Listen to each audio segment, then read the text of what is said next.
और इस टेस्ट की अहमियत क्या है, ये एक बार समझें। देखिए, शातिर चाहे कितना भी मुलजिम हो, परंतु कहीं ना कहीं वो अपने फुटप्रिंट छोड़ जाता है।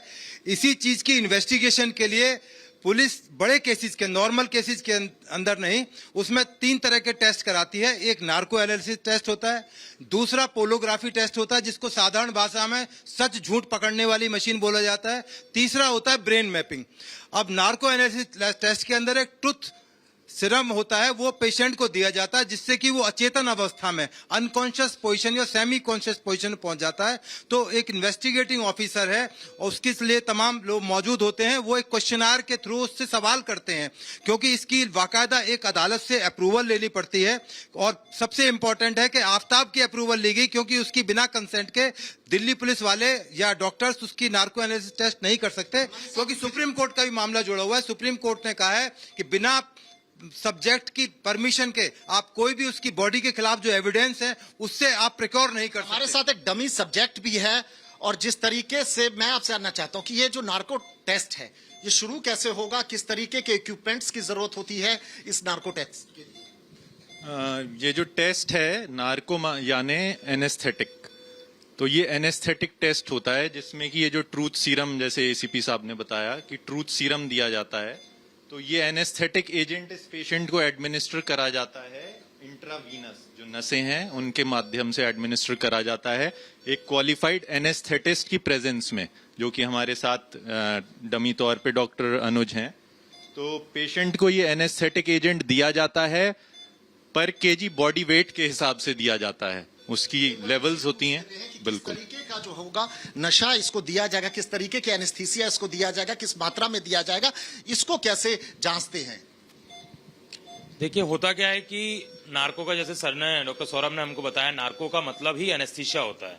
तो हम इसमें एनेस्थेटिक एजेंट देने से पहले प्री एनेस्थीसिया चेकअप करते हैं पेशेंट का, जिसमें उसके सारे ब्लड प्रोफाइल से रिलेटेड और उसकी पास्ट हिस्ट्री की अदर कोमोर्बिटीज तो नहीं है, क्योंकि हम जो ड्रग देने जा रहे हैं उससे उसकी शारीरिक क्षमता को कोई अफेक्ट ना पहुंचे लॉन्ग टर्म के लिए। ये सारी चीज जांचने के बाद हम इसको अलाउ करते हैं प्री एनेस्थेटिक एग्जामिनेशन के बाद कि हम इसको एनेस्थीसिया ड्रग दे सकते हैं। और किस मात्रा में ड्रग हम देते हैं वो हम बॉडी वेट पे डिपेंड करता है, वो देते हैं। ये भी हो सकता है कि मान लीजिए कि आफ्ताब जो है वो एक्टिंग करने लगे, नहीं, वो नशे की एक्टिंग करने लगे और जानबूझ करके वो कॉन्शियस माइंड में हो, लेकिन आप लोगों को ऐसा बताए कि वो धीरे धीरे अनकॉन्शियस हो रहा है, तो इसका कैसे पता करवाएंगे? हमारे साथ साइकोलॉजिस्ट भी, हम उनसे भी बात करेंगे, लेकिन पहले मैं आपसे जानना चाहता हूं। देखिए, एनेस्थेटिक ड्रग का जो एक पर्टिकुलर अमाउंट होता है पर केजी बॉडी के वेट के हिसाब से, जिसको ट्रुथ सीरम इसको हम बोलते हैं, ट्रुथ सीरम देते हैं, जिसमें कई प्रकार के ड्रग होते हैं। स्कोपोलामिन दे सकते हैं, सोडियम थायोपेंटोल दे सकते हैं। जब हम इनको देते हैं पेशेंट को तो हमें पता होता है कि इस लेवल पे देने के बाद पेशेंट सेमी कॉन्शियस स्टेट में जाएगा ही, सेमी कॉन्शियस और अनकॉन्शियस स्टेट में जाएगा। और जो भी ये एविडेंस बताएगा वो सेमी कॉन्शियस सबकॉन्शियस स्टेट में बताएगा, सबकॉन्शियस माइंड की स्टेट में ही बताएगा। तो सर से भी बात करना चाहता हूं, मैं आपसे जानना चाहता हूं, एनेस्थीसिया दे दिया गया, लेकिन साइकोलॉजिकली आप किस तरीके से पता करेंगे कि ये जो है सबकॉन्शियस है, सेमी कॉन्शियस स्टेट में पहुंच गया है? हम उससे कुछ सवाल पूछेंगे, जैसे जनरल सवाल, बेसिक सवाल हैं, जैसे उसका नाम, उसके फादर का नाम, उसके घर का एड्रेस वगैरह, वो पूछेंगे। तो अगर वो सही जवाब दे रहा है, या हम ऐसे भी सवाल पूछ सकते हैं, क्या आपके फादर का नाम कमाल था? वो कहेगा नहीं, कमाल नहीं, कोई और था। तो हमारे को पता चल जाएगा कि वो कॉन्शियस स्टेट में है, सबकॉन्शियस स्टेट में है।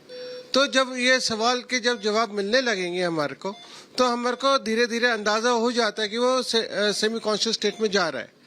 और एक होता है ब्रेन एनालिसिस भी होता है साथ में, जिससे हमारे को ब्रेन की जो एक्टिविटीज है वो भी पता चल जाती हैं। तो जब वो पता चल जाती है तो वो धीरे धीरे, जब सेमी कॉन्शियस स्टेट में जा रहा है, तो हम धीरे धीरे उससे सवाल फिर स्ट्रॉन्ग वाले पूछने शुरू कर देते हैं, जिसके अंदर सवाल पूछने की बात की। हमारे साथ फोरेंसिक्स एक्सपर्ट जो हैं आदर्श मिश्रा जी भी जरूर मौजूद हैं। मैं आपसे जानना चाहता हूं किस तरीके के सवाल होंगे, किस तरीके से फिर फोरेंसिक अपना काम करेगा इस पूरे केस में? जी, जैसा कि डॉक्टर पुनीत जी ने बताया कि पहले एक जनरल क्वेश्चंस पूछे जाते हैं, उसके बारे में, उसका नाम, उसका फैमिली बैकग्राउंड। तो कुछ सवाल पूछे जाते हैं जिसका हमें पहले से मालूम है इसका ये सच ही बोलेगा। कुछ सवाल ऐसे भी पूछे जाते हैं जिसका हमें मालूम है कि वो झूठ बोल सकता है या बोलेगा। तो अगर वो झूठ बोल रहा है और हमें मालूम उसका फैक्ट पहले से, तो ये भी मालूम चाहिए वो सेमी कॉन्शियस स्टेज में है या नहीं है। तो उसके बाद हम लाइक हार्ड हिटिंग क्वेश्चंस पूछते हैं जो कि तरीके के सवाल पूछते हैं, किस तरीके का उसका पेस क्या होता है, छोटे सवाल होते हैं, बड़े सवाल होते हैं, धीरे धीरे पूछा जाता है, क्या होता है? देखो जनरली इसमें छोटे छोटे क्वेश्चंस, मल्टीपल क्वेश्चंस होते हैं, छोटे छोटे क्वेश्चंस पूछे जाते हैं क्योंकि बहुत बड़े बड़े स्टेटमेंट को इंटरप्रिटेट नहीं कर सकता। तो क्या वो श्रद्धा को जानता है, कब से जानता है, कैसे जानता है, या आपको इस क्राइम के बारे में जैसे किसी को और बताया है कि नहीं बताया, या आपके साथ कोई और इन्वॉल्व था या नहीं था। तो इन सब सवालों के छोटे छोटे जवाब होते हैं।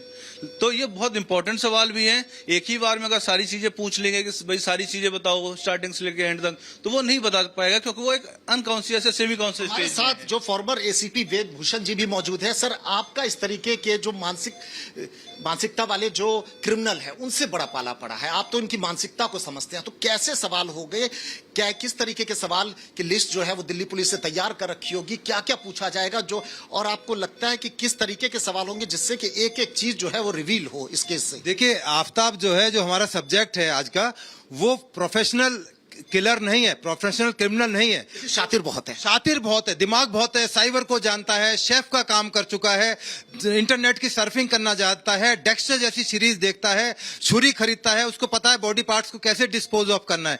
परंतु जब ये तमाम जो टेस्ट हैं बड़ी अहमियत रखते हैं क्योंकि इसमें जो भी चीजें निकल कर आएंगी वो कोर्ट में मानी जाएंगी। क्यों, मैं आपको एग्जाम्पल देना चाहता हूं, जैसे तेलगी घोटाले का केस हुआ था, तेलगी को जब नार्को टेस्ट दिया गया और तमाम मीडिया में दिखाया, आप लोगों ने उसको मीडिया में दिखाया, तो वो जितना बात उससे पूछना चाहते थे उससे ज्यादा बात बता गया।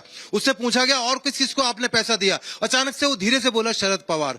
वो एकदम से एक्सपर्ट ने, पुलिस ऑफिसर ने, यस शरद पवार, शरद पवार। और कौन था कि डिप्टी सीएम महाराष्ट्र भी मेरे साथ थे। तो वो इतना बड़ा एक क्लू उसको दे गया सारे केस को, कि हालांकि उसमें बहुत सारी कंट्रोवर्सी क्रिएट हुई। तो ये चीजें हैं जो सबकॉन्शियस माइंड के अंदर आदमी बता जाता है, इसकी बड़ी वैल्यू होती है। क्योंकि जैसे उसको हार्ड हिटिंग क्वेश्चन किया कि आपने उसकी खोपड़ी को कहां फेंका, कहना मैं तालाब में फेंका था, अभी उसने बताया तालाब में।